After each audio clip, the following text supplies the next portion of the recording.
All right, welcome to lesson 3. This time we're gonna move into something a little bit more codey, programmery. Um, but I just want to say, if you're following along so far, you're doing great, and this is already code. Inc is a programming language that's just geared towards authoring interactive content. So um, there's no hard line where what we've done so far ends and where code begins. I think that said, we'll start with like the most obviously codey stuff, which is what if I needed to do math in my game? Um, so there's two ways to run quote unquote code.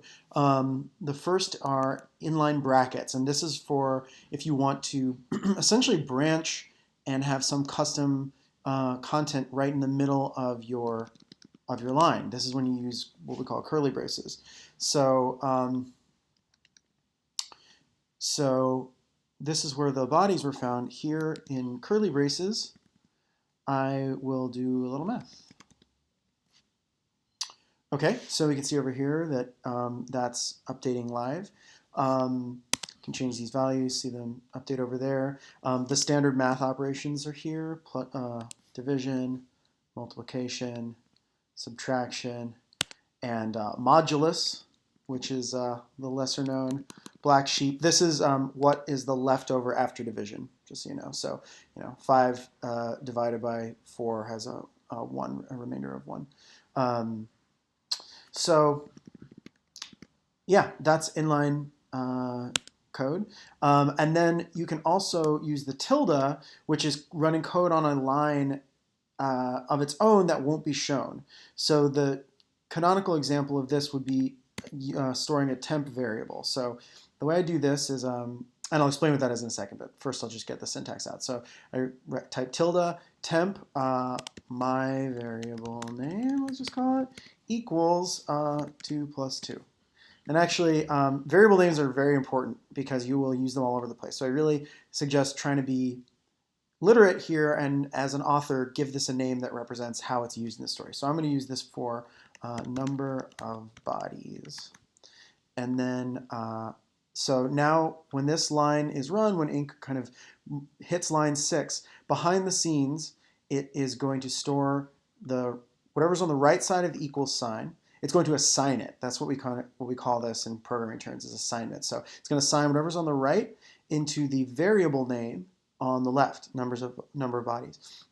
And because I use the tilde, it does not display inline. But I do have this reference. So in my inline braces, I can start typing number of bodies, and Inc is actually auto-completing that for me, which is very handy. And now I can see this is where the 4 bodies were found. And if I were to change this math, then it's updated down here, right? Because the value of this variable changed.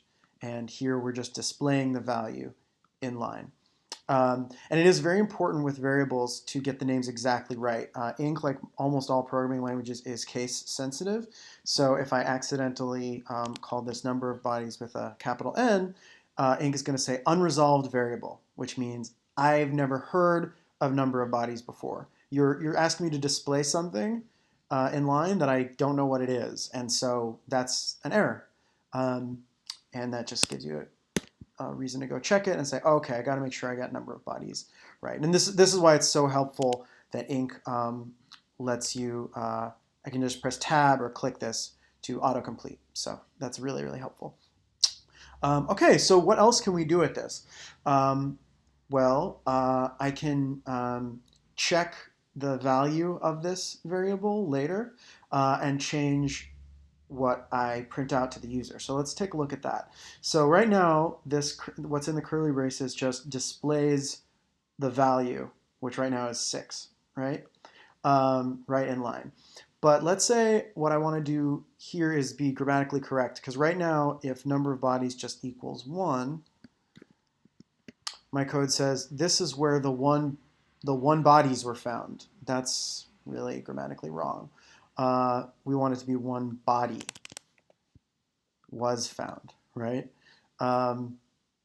So how do we do that? So the best way is to use a colon and then basically, well, actually, sorry, I'm getting a little bit ahead of myself.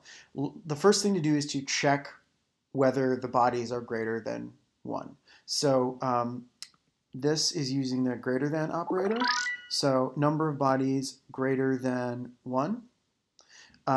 This returns 0 if it's false and 1 if it's true. So right now, number of bodies greater than 1 is actually returning 0 because it's false. So, right? The number of bodies are not greater than 1. The number of bodies are 1.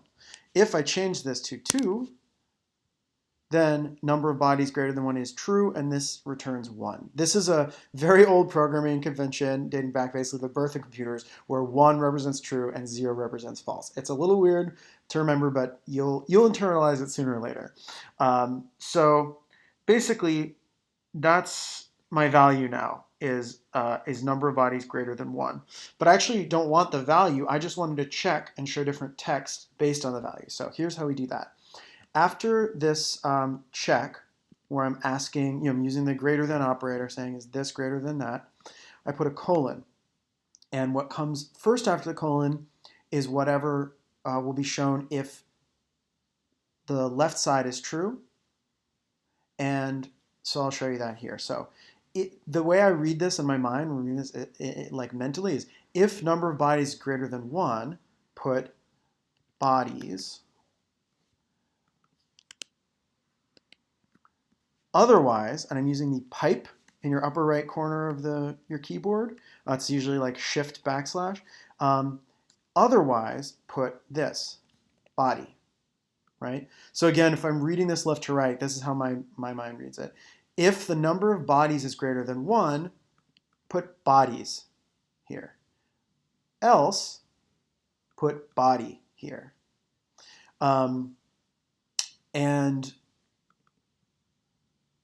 I actually need more than that. So first of all, I still need to drop in the number of bodies. So this is just repeating what we did first. So I'm just going to do it again. I open up the curly braces, and if I just type number of bodies here, now it's put in line. This is where the 2 bodies were found. And I can already tell that I'm going to have a grammatical error here. So if I type if I make number of bodies 1, it says this is where the 1 body were found. So I'm sure you can tell how to fix this. I just move my grammar, my text inside here. And remember, this is the first part is what happens if it's true. The second part is what happens otherwise if it's false. So reading from left to right, this is where the number of bodies greater than 1, the plural, the bodies were found. This is where the body was found. So on the right, we see this is where the 1 body was found. Now I'll make it 8. This is where the 8 bodies were found. Okay, cool. So why would I want to do this, you might ask? Well, maybe I'm doing a murder mystery game where there's 8 people who might die. And basically every time somebody dies, I would increment this number. But I need my code to work even if there's 1 or 0 bodies, right? And actually, this code doesn't deal with that at all. If I were to change this to 0, now it doesn't make any sense at all. This is where the 0 body was found, right? So here's one case where that convention I was talking about, where 0 is false and 1 is considered true, is actually kind of helpful. So I can branch here if there's no bodies at all, because then I don't actually want to say this whatsoever. So let me show you how I do that. So again, it's I'm starting with the curly braces, and this is what I call a multi-line if statement. So that means that in the same way that I'm branching here and saying if number of bodies greater than 1, this, otherwise that, I'm doing the same thing, but I'm doing it with multiple lines of text. So here's how it's done.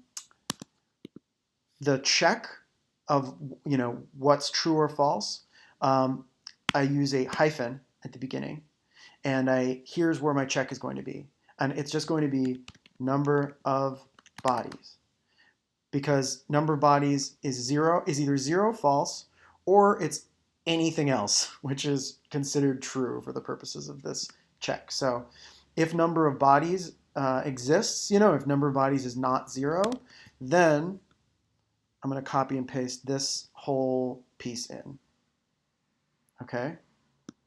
I know it's a little hard, but basically what this is saying right now is if the number of bodies is not 0, then print this line. Otherwise, just move on. So if I had, in this case, moving on means it's skipping straight to the reveal. That's what we're seeing over here. Because number of bodies is 0, we're not seeing this display. If I change this to 1, then this is now considered true. So it's if number of bodies is true, then we print this out, and then we continue to move on with the reveal, which is where Christy says really.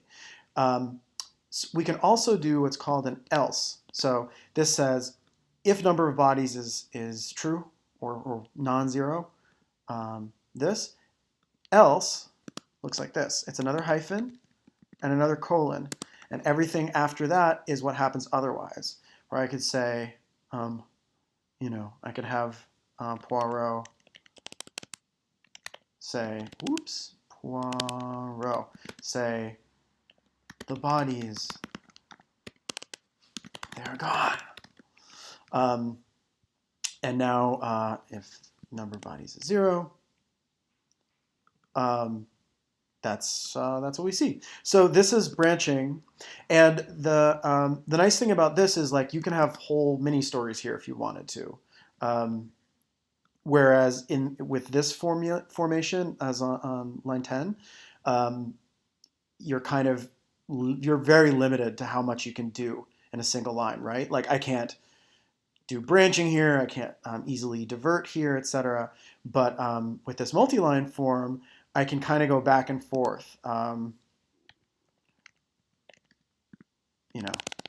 can say everyone gasped.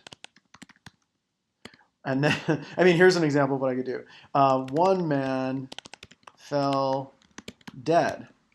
And then within this branch, within this else, I can now increase number of bodies. So the way I do this, there's several ways you can do this. I think the easiest way to read it is I'm going to use the tilde because I don't want people to see this math I'm doing here. And I'm going to say number of bodies now should equal number of bodies plus 1. So number of bodies was 0. As a result, we went into the else, went here, and now I'm reassigning number of bodies to its old value plus 1. I hope that makes sense, right? So this becomes 0 plus 1 equals 1, and now number of bodies equals 1. And if I were then to go back to the start of this setup, we would see the other branch. It's the setup. See, here we go. Oh, I just created an infinite loop. My computer's choking as a result. Fuck. This is why programming is dangerous, right? I've been programming for over 10 years, and I didn't, as part of this contrived example, didn't notice I'd created an infinite loop. So let's hope we can get out of this without crashing my computer. Basically, what's happening is there's nothing to stop this code from returning from line 17 to line 5, and then it runs through and goes from line 17 to line 5, and it's just endlessly doing this, and I may well have crashed it. Luckily, my operating system is not dead, but Inky may very well be. So this has been very eventful. Yes, I would like to save my changes.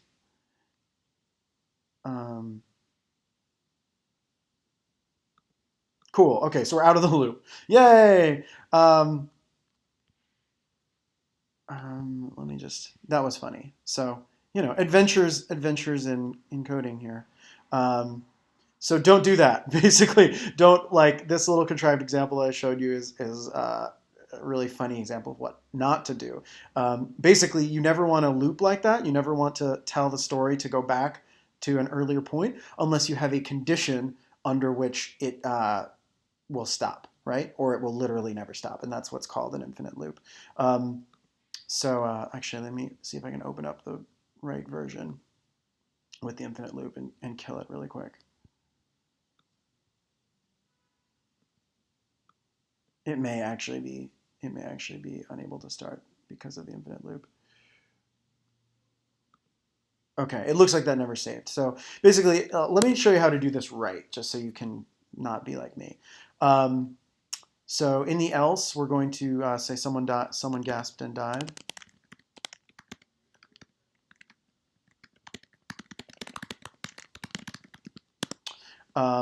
And I'm going to increase the number of bodies by 1.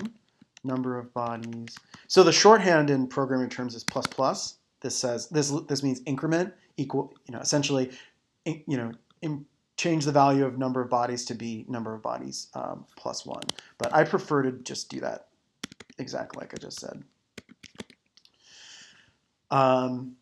Cool. And then I'm going to only go back to the setup in this case. So what this basically means is only in the case that there are no bodies in the game, right? If number of bodies is 0, if number of bodies is 1, we go here. If number of bodies is 0, otherwise, we go here. This increments the number of bodies. So number of bodies should now be 1. Then it jumps us back to the top.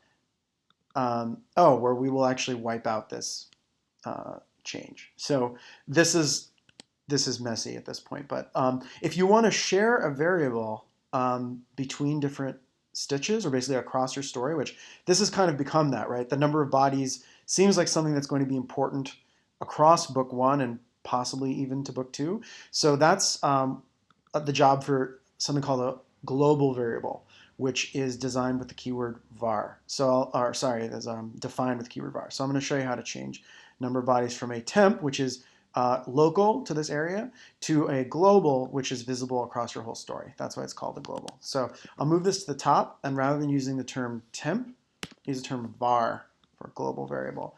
And this basically just says everywhere across your entire story, you should be able to have access to this variable name. And vars are sort of special. You're not defining them inside of your stitch. You're defining them at the top of your file. So that's what Ink was just telling me when it was like, don't use this tilde. That's because you have to define global variables in advance, basically before the story starts. So I did that up here. Now number of bodies starts at 0. That means at the beginning of the setup, right? So reading from the top, we define this global variable called number of bodies, and we give it a value of 0. Then this divert says go to book 1, not book 1, stitch the setup. So we go to doop, doop. Here we branch.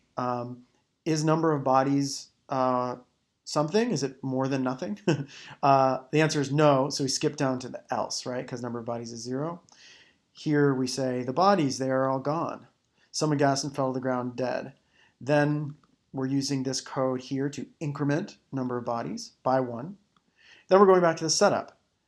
And then now we go through the first condition. So this is a little convoluted. I know for non-programmers this may be a little confusing, but I hope the basic flow here is clear and the concepts are sort of coming through. So just to quickly review before I stop this video, what did we do here? We learned about temp variables, which are local to this area.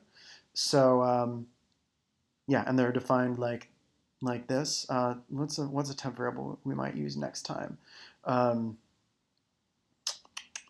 Let's call this temp variable plural bodies. Okay.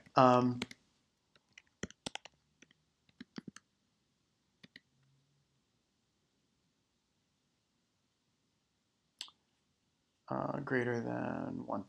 Okay, so that's a temp variable. Then we have a global variable that's viewable everywhere. We have these sort of math operators like plus, equals, I'm sorry, plus, minus, greater than, less than, greater than or equal to, less than or equal to, less than or equal to. So those are the mathematical operators that let us test something or change a number. Then we have this syntax where within curly braces we do one of these checks and then we branch in line based on whether the part to the left of the colon is true or false. So left of the colon true, bodies were, otherwise body was. So we learned about that kind of branching. And then this sort of multi-line conditional is what I'm calling it, or multi-line branching, where if number of bodies is non-zero, we do this, otherwise we do that. Oh, and then lastly, we learned about incrementing numbers, changing the value of a variable by 1. So this is something that I might do later, right? If in book 2 somebody else dies, I would do that here. So once again, I would just copy and paste that. Another body. The butler did it this time. So now whatever number of bodies was at this part of the story, it will now be 1 more. And I can check that like this. Hopefully you're remembering now. If you think for a second, how would I get the value of number of bodies to be in my sentence? Well, I would say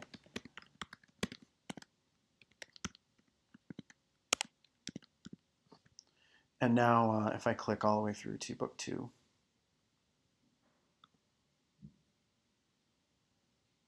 there we go. Another body. The butler did it this time. That makes 2. So yeah, those are the core concepts, right? Global variables, temp variables, inline conditional, multi-line conditional, and then incrementing a number by way of this sort of like inline logic that's hidden, or I shouldn't say. I actually would call that hidden logic. You don't display this directly to the player, and this I would call inline logic because you do display the results directly to the player. All right, I hope that was not too confusing. If you have any trouble, send off in the comments, and I will try to reply there. I hope this was helpful.